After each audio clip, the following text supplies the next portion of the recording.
warkan waxaad kala socotaan TV-ga Somsad xaruntiisa magaalada Muqdisho daawadayaal markan waxaad ku soo dhawaataan faaladii jimcaha iyo Fuad Shoble Fuad mahadsanid Axmed Xasan Ibrahim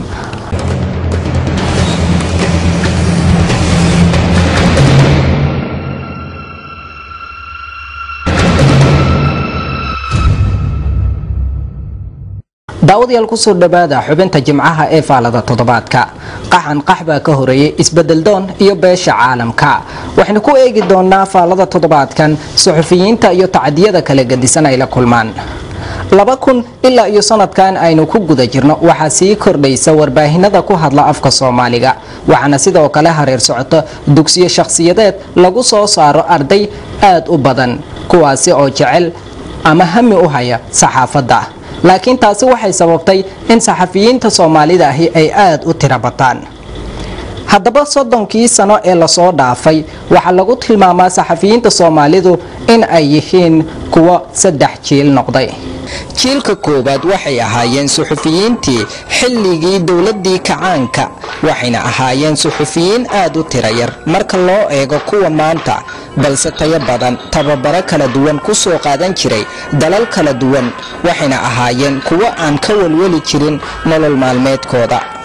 jiilka labaad waxay ahaayeen suxufiyiin 19 ilaa 2007 waxay ahaayeen kuwa la jaan qaaday burburka dalka isla markaana aan helin tababaro kobciyo aqoontooda suxufinimo suxufiyiintii 19 ilaa 2007 waxay ahaayeen kuwii lagu bilaabay dilalkii ugu horeeyay ee suxufiyiinta Soomaalida loo geysto inta badanna waxay dilalkaasi ka dhici jireen koonfurta dalka Soomaaliya inkastoo dalka intiisa kalena ay ka jirtay dilalkaasi balse waxa ugu badnaa kuwa lagu dilay caasimadda dalka Soomaaliya waxana lagu eedeyn jiray inta badan in ay laaluush qaataan ama dhan u janjeedaan jiilka saddexaad waxay ahaayeen suxufiyiinta jiilka saddexaad oo ah kuwa maanta jooga waa kuwa inta badan ku hamiya in ay buuxiyaan kaalinta ay faaruqiyeen suxufiyiinta ka horeysay iyagoona ka faa'iideysanaya waayo aragnimadii kuwii ka horeeyay iyaga waxaase wali haysta duruufo iyo dhibaatooyin ka haysta fulinta waajibaadkooda suxufinimo haddaba waxaa jirtay in ay suxufiyiin badani oo ku sugnaa goobo kala duwan oo dalka ahi ay u kacdoomeen deegaanada Somaliland si ay u helaan amni xasilooni iyo xuquuqda shakhsiga saxafiga ahi leeyahay waxaase muddooyinkii ugu dambeeyay soo ifbaxaysay waxyaabo sababtay in saxafiyiintu ay tahriibaan waxana ugu dambeysay dhacdadii 5 wariye oo kamid ah wariyaasha ka howlgala magaalada Laascaanood ay ciidamada Somaliland xabsiga ugu taxaabeen wariyaashan oo ku guda jiray howlmaalmeedkooda ayaa maanta ciidamada Somaliland ay xabsiga u taxaabeen iyadoo wariyaasha ay ku jiraan wakiil wareedyadii TV-ga caalamiga ee Somsad Cabdiqani Ismaaciil Goox iyo Maxamuud Saleebaan iyo sidoo kale wariyaal kale oo kala Cali Hariye iyo waliba Cabdirashiid Caydiid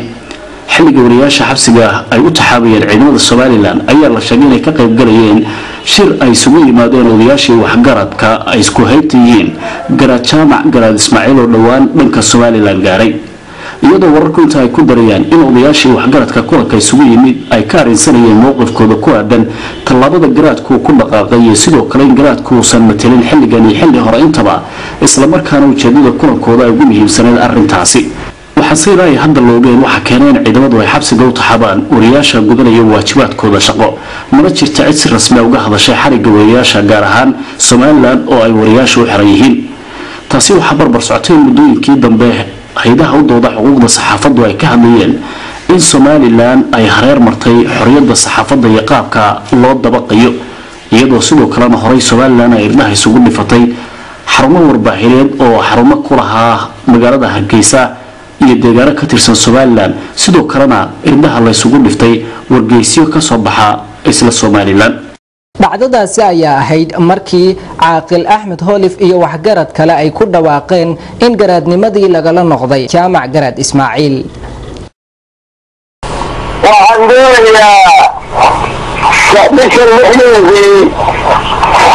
ayaa nin laga boqor noo ahaado aan boqor ka dhiganay muddaha kale aan badnayna boqor ahaa ayaa waajibkii waxaa ka leexday oo waajibo aan leedahay oo siyaasad ku wajahan u leexday boqorraduna dee siyaasad shaqa kuma leh shacabbaana qortay shacabbaana dee magaranaysaa ay u shaqeeyaan ninkaasi sidaanu anagu ugu noolay xamar iyo dhinaca ayuu wuxuu weeyey hargeysa oo ka hadlay oo yidhi waxaan ahay nin dalkiisa iyo hargeysa ka mid ah iyo markaa anaguna dee shacabkeeda oo anigu aan ahay ninkii boqor ee hawshiisa hogaankiisa u horreeyey maalia saddexaadna waanu nahay markaa ninkaas baanu ka hadalnay haddaanu nahay dadweynihi waxaanu ka hadalnay ninkaa waxa la yidhaahdaa jaamac